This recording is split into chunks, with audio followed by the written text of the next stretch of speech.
This is another species profile for the Watercolors Aquarium Gallery YouTube channel. Today we're talking about one of my favorites.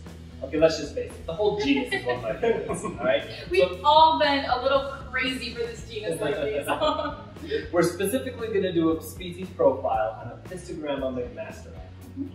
But all the apistos are so cool. Yeah. The one we have in right now is the redneck form, which we're a little hot and cold on captive bred variants, but this is one that I love. I think it's beautiful. It looks kind of like a wild fish, but still just absolutely gorgeous. Yeah, a lot of the captive strains that bother me do so because they are breeding out what I consider to be like what's pretty about the wild fish. Like, let's take this blue fish and make it yellow. I'm like, well, no, it's not. The blue one was really cool. The blue one was really cool, whereas the redneck Macmasteri, it's taking like the speckling pattern of the face and they're like, let's just make it look more intense. It's the best of both worlds. It's a little bit what they did with the wild form of the ram versus the German blue ram.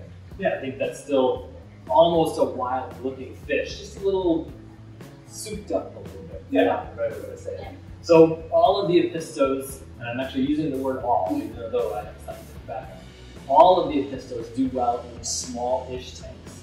They're all relatively peaceful, except something they view as competition. I think Macmasteri is no exception to that. Probably not. Macmasteri is very accepting of water conditions, as long as it's not too hard. So we don't have to mess with the water here. Here in West Michigan, we do have very, very hard water. As long as we're using things in it that don't make that even harder. For example, rocks that contain limestone or things like that. They're going to do just fine in that water. They're going to love the plant aquarium. They're going to love some driftwood in there. Yeah. You can mess with the water a little bit, make it a little softer. They will like that a little better. The colors will be a little more pronounced even, but they'll be fine. And these, especially since they are captive, are even more adaptable.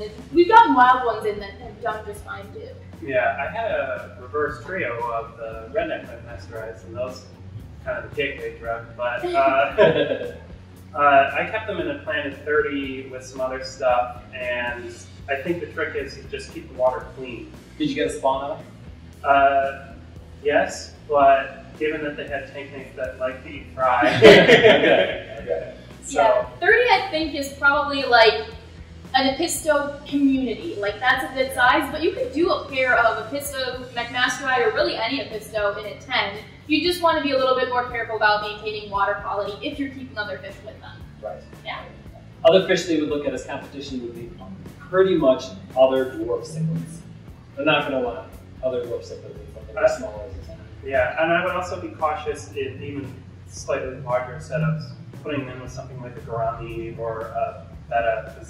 And they are a little bit shy, so something like a gourami might intimidate them even a little bit too.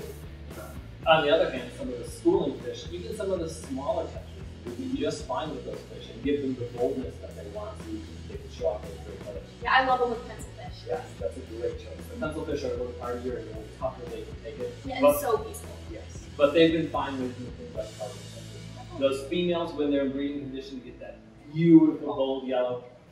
Just a fantastic. Nice, crazy like raccoon stripe on them. Yeah. Yeah, the males get all the attention, but I almost think the females are prettier. I like the females more. That's why I had a reverse trio, so I could have. They're beautiful. They're beautiful. Good.